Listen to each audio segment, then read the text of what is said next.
In my last video, I touched on a topic that well and truly hit a nerve in the community: the inherent obsolescence cooked into the Warhammer corporate cycle. Now, I did want to make a video on a different topic, but the tendrils of the thread that I pulled were legion, regarding both the prior and upcoming video subjects, so I shall hold fast to that thought for the future. In the meantime, it would be remiss of me not to instead make a quick return to the previous topic, as not only did the comments produce some sumptuous and satisfying fruit, there's also more than one recent development in the tabletop scene most worthy of note that will tie nicely in.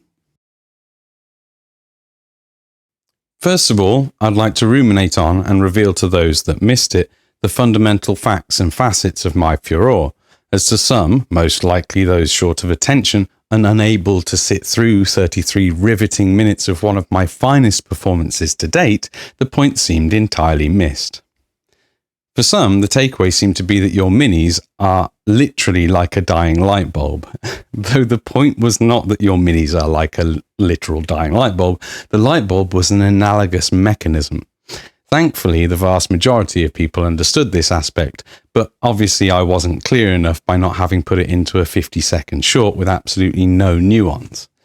Well, to those people, the people who complain about the length and pacing of my upcoming content, I am not sorry.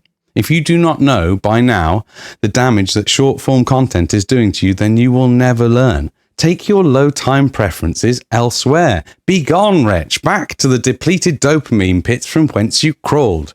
I shall not cater to that low-hanging fruit. I shall not neuter my language. To those of you strong of mind who can stick through until the end, I promise to make the payoff, like last time, worth your while.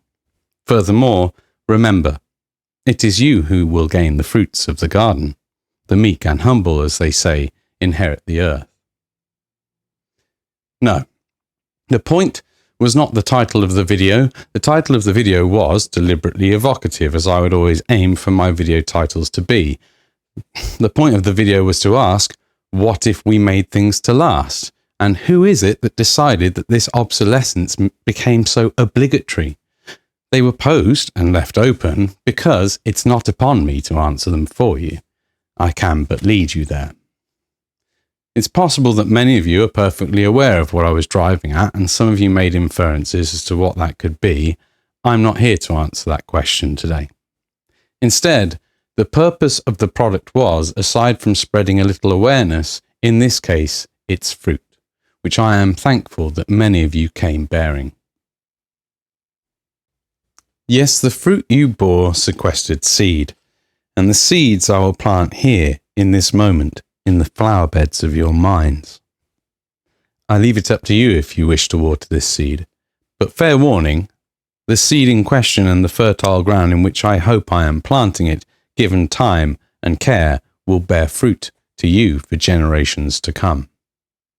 There are those that fear you will water that seed, and once you taste of its juices and eat of its flesh, they fear you will spread the seeds of this fruit far and wide so others can plant it and bring richness to their own tables. Their fear is well placed. They should be terrified of what they've done to us, not just to the hobby. But for now, let's just stay focused on our miniature pastime, shall we? Of course, there are other game systems.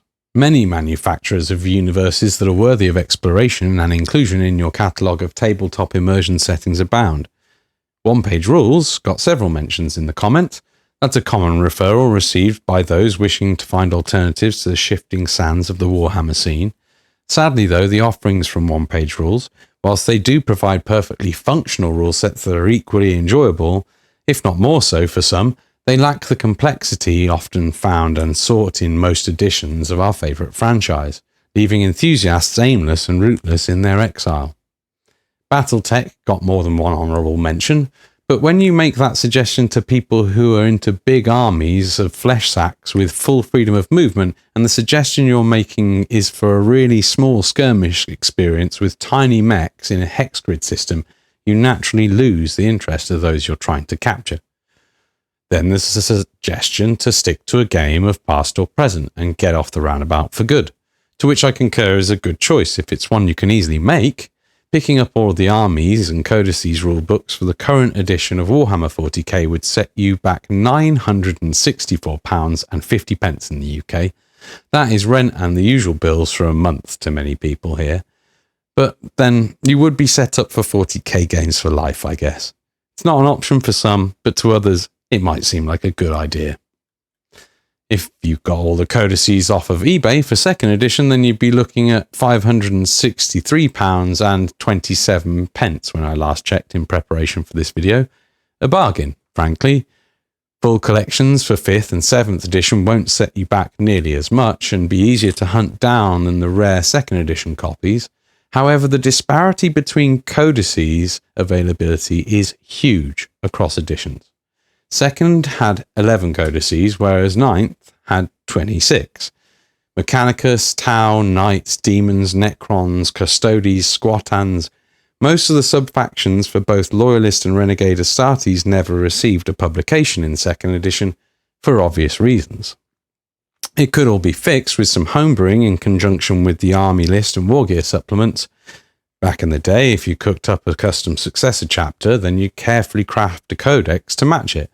And homebrew is moonshine, if you ask me. It's a lost art, maybe, but it certainly assists us in solving the equation. Let's not lose sight of the issue here, though. The stepping off is made difficult because of the faction spread over the decades of releases and the inconsistency in which the range of factions are supported by a supplement or a codex. Everyone was expecting a squat codex back in second, but they never got it, and then they received one in 9th and 10th recently. Ultramarines got one in 2nd edition, White Scars got one in 8th edition, but in 10th they're both bundled together under the Space Marine Codex. None of these are easy off-ramps for the committed and fanatics, because in effect, the only complete set of rules is usually the most up-to-date one. For those searching for larger scale battles similar to Warhammer who aren't committed or fanatics, they need to look no further than the guys at Warlord Games in Nottingham.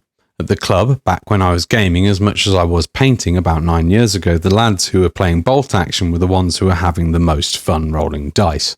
Bar none. They'd be making Daka noises and practically falling over themselves enjoying it. Stone cold sober, God's honest truth. Furthermore, you'd be supporting a company that's made up almost entirely from people who got burned by GW when the Corpos took over. Good people by my book. Maybe you're just into painting or you collect for Dungeons & Dragons tabletop adventures. Whatever your mini needs may be, you should check out Reaper Miniatures in the States or Northumbrian Tin Soldier in the UK. For Old Hammer in the UK, you've got the Wargames Foundry and Kev Adams, the original Goblin Master, who I feel obliged to mention. Big love, Kev. The reason I mention the locations of these outlets is because if you care about the underlying theme of the last video, then you might care to shop more locally to you. I'm not in the camp where I'm particularly concerned about fossil fuels and carbon entering the atmosphere, but it does piss me off that the whales don't get to communicate because of worldwide shipping. I'm weird that way. Reaper Miniatures gives a shout out to its painters and sculptors, providing a platform for independent sculptors and artists to join their lineup. And their sculpts are a blessing if you're after something with less gribbly and gubbins to get in the way of your brushstrokes. They raid me regularly at twitch.tv over at Beyond the Box Art, and their upcoming MSP 2.0 paints are sublime. Wargames Foundry is home of Brian Ansell, specialising in historical 28mm, but they also have the most awesome collection of quirky old Hammer-style orcs, gobbos, snotlings, demons, fairies, ghouls and golems, all cast in lead-free pewter. Kev Adams is completely based on the subject of the evil entities that took over Games Workshop from a conversation I had with him a number of years ago. An absolute legend and still sculpting to this day as far as I know. His baleful boglet bounders are a must-have for the discerning squig herder. I'll leave all of their links down below. If you're going to spend any money in the hobby, I'd encourage you to spend it with people and companies that aren't made up of soulless husks. Let it not be said that I am devoid of solutions and being a doomer.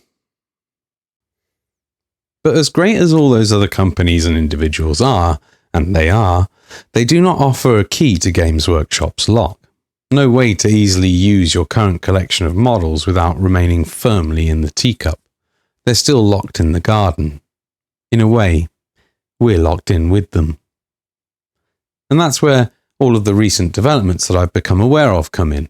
First, there's Rob, the Honest Wargamer, a man of excellent standing, someone with whom I am on good terms, along with someone stateside by the name of Val Heffelfinger, have devised, with input from the community, something called the Renegade Legacy Pack for the Old World.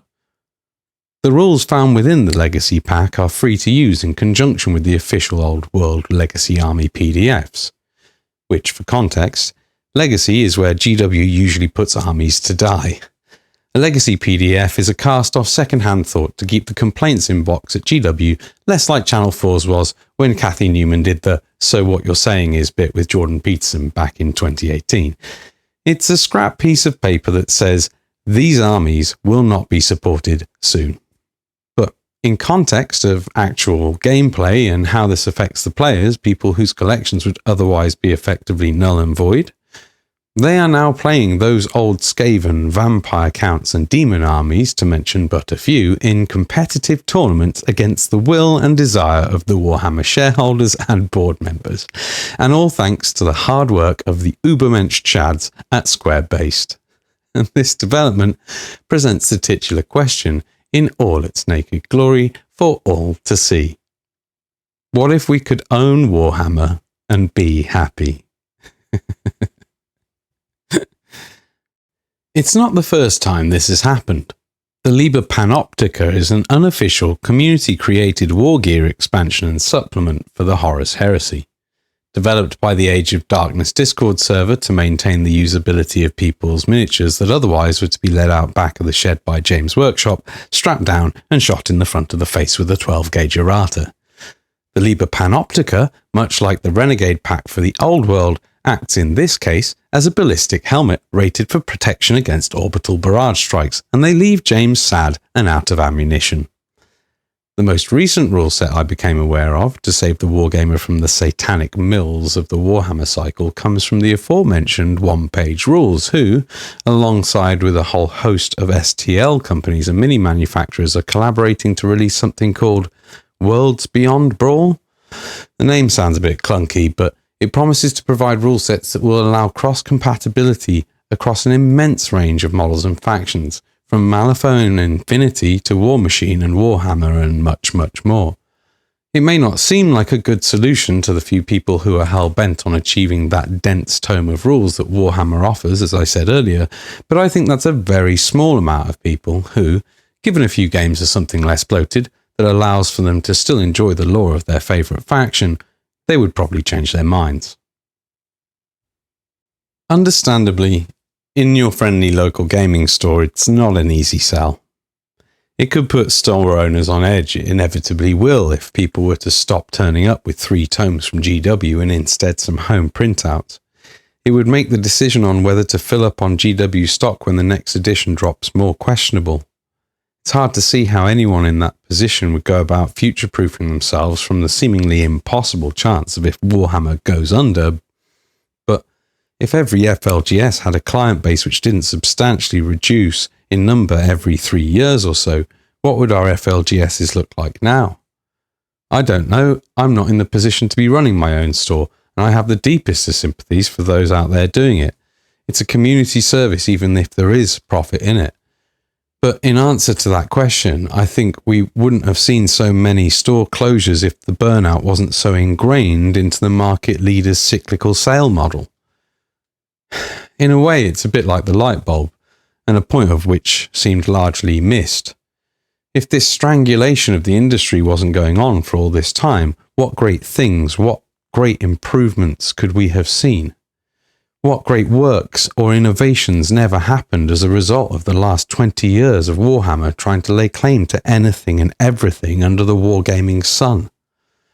In the present day, we see independent sculptors having their online storefronts ripped away from them without remorse or concern for the consequences by the legal teams employed by the behemoth because something looked remotely like one of the generic symbols or shapes that they think they own.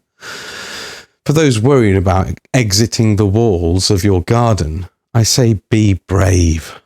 An orchard awaits you, though it will grow nothing without a gardener. Games Workshop, in their eternally backwards, head up their own arse wisdom, are moving to standardize competitive play in 40k. Fuck, it's so corporate. If anyone in charge at DW is watching this, can you get it into your thick skull that people are meant to have fun playing your games? It's really a surprise it doesn't completely suck considering the people in charge. God, standardize competitive play by moving from abstract circular objective markers to specific physical terrain footprints. For those who don't speak the kind of jargonic tripe that the rules writers at GW have become accustomed to puking out from their office cells, what this means is you'll need a terrain of a specific shape that will most likely be arbitrary, even if it is tied directly to a bottom line, to play tournament-compatible competitive games of Warhammer 40,000. Wrong terrain? No 40k tournament for you, plebeians.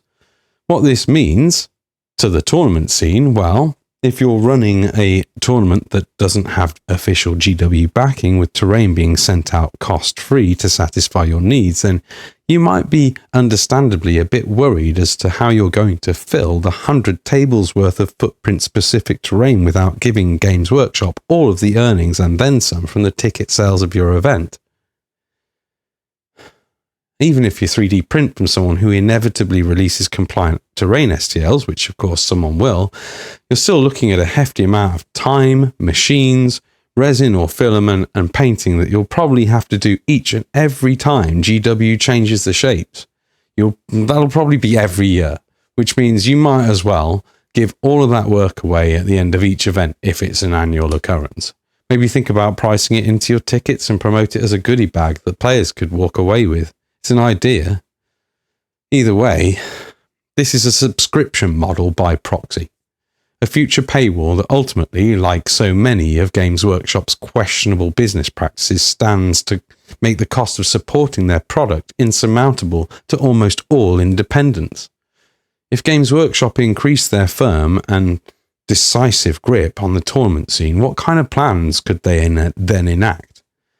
It is necessary for the vitality of the hobby space that independence from the yoke of Games Workshop's ever-tumultuous tyranny be retained. And it is through the same means and methods utilised by the square-based people and their renegade rules and the Liber Panoptica that give us a chance at a parallel system with an easy off-ramp and a painless paradigm shift. Though the main issue is that currently we're chasing the train. We're on foot, and it's at full speed, with the coal being piled in at an alarming pace. As cool as the square-based Renegade pack and the Liber Panoptica are, they're set and modelled around keeping up with the Joneses. So, what if we took that model and applied it to all previous editions? It would be a monumental task, I am aware. But it strikes me as though the willpower, interest, expertise, and documentation is present in the community. It seems fitting right now that the Stop Killing Games initiative is seeing some success, and Gabe Newell's battle against the forces of darkness is giving good a win over evil. I'm not a fan of the European Commission, but I hear they've put a branch into the spokes of the digital ID wheel, as far as I've heard. Maybe us wargamers could take a slice of that pie somehow, or bake our own. It's time.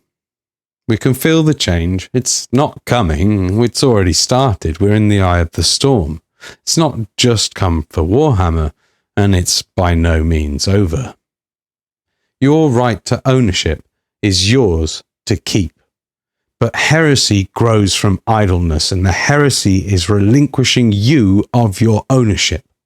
We must stand fast and form sanctuaries from the oncoming assault. If you don't prepare yourself and those around you to reject the subscription model that's been designed for your life, then you will be forever trapped.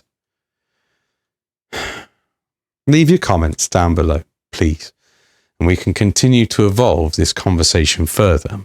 Of course, as it's gained so much traction talking about this before, if it keeps going, I'll keep covering the subject.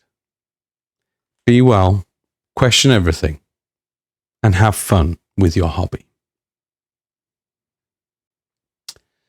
If you've been enjoying this open and honest examination of what's going on in the world through a hobby lens, or looking at the hobby with a worldly lens that the last video and this one sought to be, then hit the subscribe button below. The next video is going to be big. You won't want to miss it. No AI was used in the writing of this script, and I'm thankful to what few Patreons continue to support me over at Beyond the Box Art on Twitch and at BTBA Studio on Patreon, both in company, in time, and in their belief in me. The links are down below if you want to help out. Thanks for watching, and don't forget to water that seed I planted for you.